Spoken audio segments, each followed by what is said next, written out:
check out that elephant. We're checking out Monkey Point up on the left here, too. Seeing a troop of mandrills go through the rocks and trees. Mandrills are just monkeys in Africa, full-grown male, weighing about 100 pounds. Look at the shady spots at the bottom of the trees, into the bushes in there.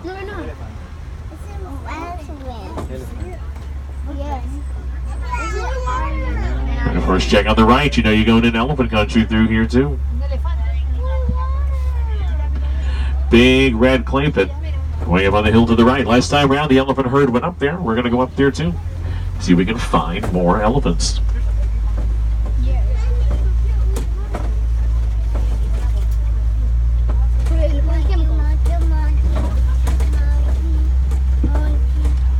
Check around the field to the right. Could have been one time the whole elephant herd was on this end of the clay pit. And then some of them split off and they walked out across on the other side. That's okay. There's big watering holes around the other way. We'll go around on the other side and see if we can find more. It's a monkey. No, it's elephant. Elephant's a monkey. Yeah, it's elephant. Currently, the Harambe Wildlife Reserve involved in a scientific study with the elephants that are here. And vocalization and communication. The theory is, if you learn how elephants communicate, and understand what they're saying, you might be better able to help out their needs. So once we can find the herd, there might be research teams there too. There could be lots of people, lots of vehicles around. The job for them is to try to record those elephants, the little rumbling noises that they use to talk to each other in an effort to find out what they're trying to say. If they find out they're having trouble, they might be able to help.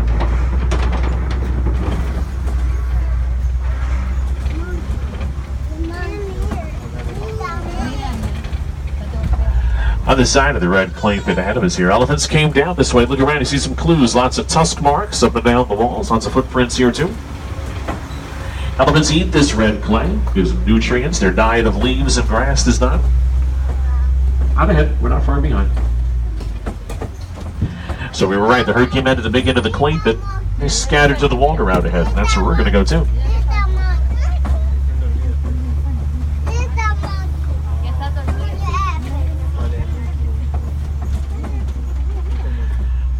This herd scattered all the way down toward that big baobab tree. There's a little one, about 9 or 10 months old over there. Yeah, so that's probably mom, not too far away. Elephant childhood almost as long as a human's childhood. That little one's going to stay close to its mom a long time, 15 years. And all that time, that little one's going to learn. It's going to learn to find food and water. It's going to learn to survive all by itself. The more you study elephants, the more you realize how important the family structuring system turns out to be.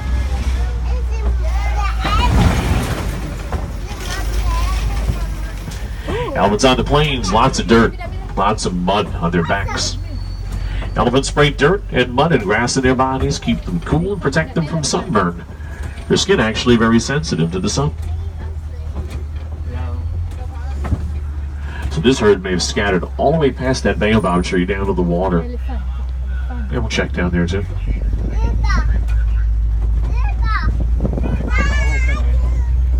See down here by the water?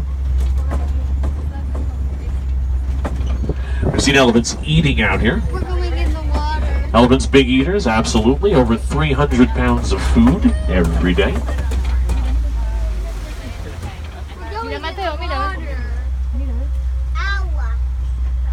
And we're in the water. This is water. We're in the water. That's fresh water.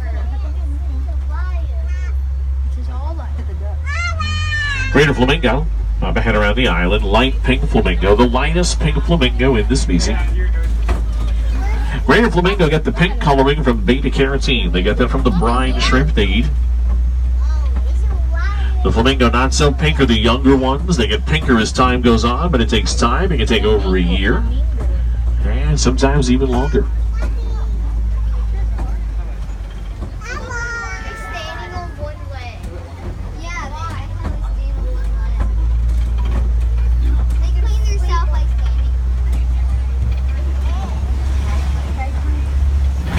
White rhino, up ahead. I don't see it. Now, white rhino, unfortunately, not doing any better than black rhino. They've been nearly poached to extinction with their horns, but hopefully one day they make a comeback thanks to anti-poaching messages and conservation efforts. Even on famous and well-protected reserves, poachers find ways to get in. Now, you see white rhino very muddy and very dusty, but they're not white, of course, really. They're gray. Their name comes from the Afrikaans word "vid," which means wide. It talks about the wide mouth. White rhinos, small eyes, and a narrow field of vision. It's a big reason why they're such an easy target for poaching, because they have very poor eyesight.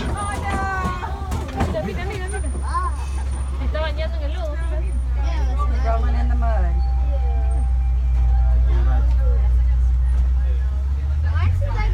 Now we've come out this far, but you think about switching trails. We can head over to the Western Trail. You know, the Western Trail means going to the big rocks dividing the trail a little bit further out. It's rolling. Yeah. Oh wait, there's cheetah up on that hill up on the left up ahead. Look at the corner of this clearing, way back to the fence line. Yeah, way to the corner there, two of them. Cheetah fast as land mammal, achieving a running speed about 70 miles an hour, but just for a short period of time, about the length of a football field. Where? You can't catch him. They'll wind up letting that one go. Cheetah, only large cat group that hunts in the daytime. Use their sense of sight for hunting, not their sense of smell. Hard to see cheetah once they go deep into the shade. We'll switch trails ahead of us. Big rocks up ahead divide the trail. The rocks are called kopes. It's an Afrikaans term that means small head, like an outcropping that rises from the ground. Lions like to rest around the rocks, watch the big rock itself, watch the crevices, look under the trees. I don't know. It said it's under the trees. Y'all look. We'll circle around. Keep in mind about lions, male or female, they're all pretty much inactive, usually all day. Between 18 and 20 hours, rare to find up and about. That's a bontebok up on the right of the hill up in there, that little dark brown antelope. Bontebok, nearly hunted to extinction back in the 19th century. Only going to find them on a protected reserve now. Ostrich, off on the right, old part of the trail. Despite having wings, ostrich are flightless. Fast runners, they run about 40 miles an hour. We'll go back there so we get a better look. We're still looking for lions around these boulders up here. I see one up top there.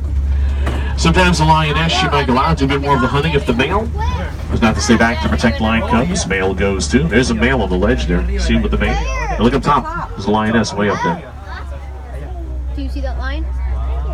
Could be quite a few lionesses up there, just very low on the hillside. I can see the line. ¿Ya lo viste? You see the boy? You see both of them? And there's a line right there sleeping. Check the trail up ahead on the left. Lots of holes in the ground along the hillside. They're warthog burrows. Some of the warthogs that made them on the left over here up ahead where that pile of logs is. It's like two of them laying right up on top of there. Warthog, largest burrowing mammal in Africa. Use their tusks and their snouts, dig their burrows out. Small legs, but don't let it fool you. They're charging speed running 35 miles an hour. See ostrich up ahead here again. And there's ostrich eggs across the trail on the right. That's why the ostrich are close by. Ostrich eggs are actually the largest bird eggs in the animal kingdom. They're very heavy too. Each one of the eggs is going to weigh in at close to 3 pounds apiece. There's the eggs to them. Thank you. Oh, they're yellow.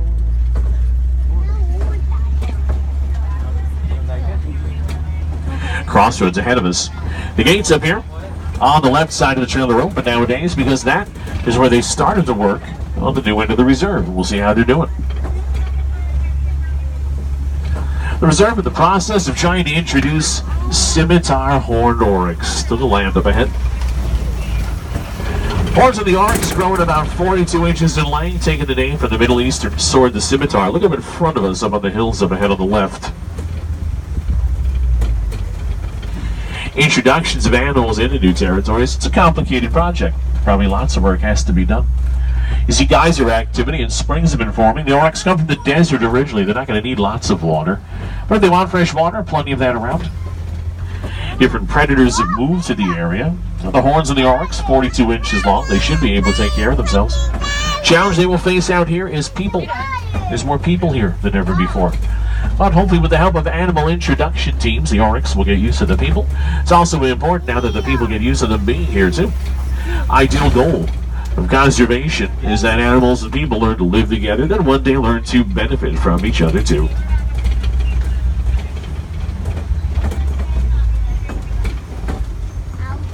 Now the trail ahead of us here, that's going to bring us back to the main trail again.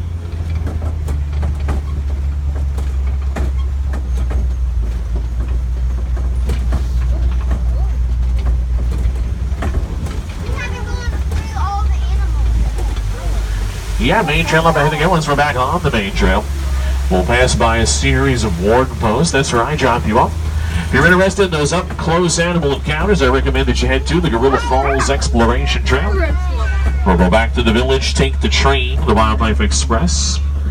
Take that to the conservation station. Get up close and personal sometimes. Touch the animals out there too. And I think this is going to be our warden post up ahead here.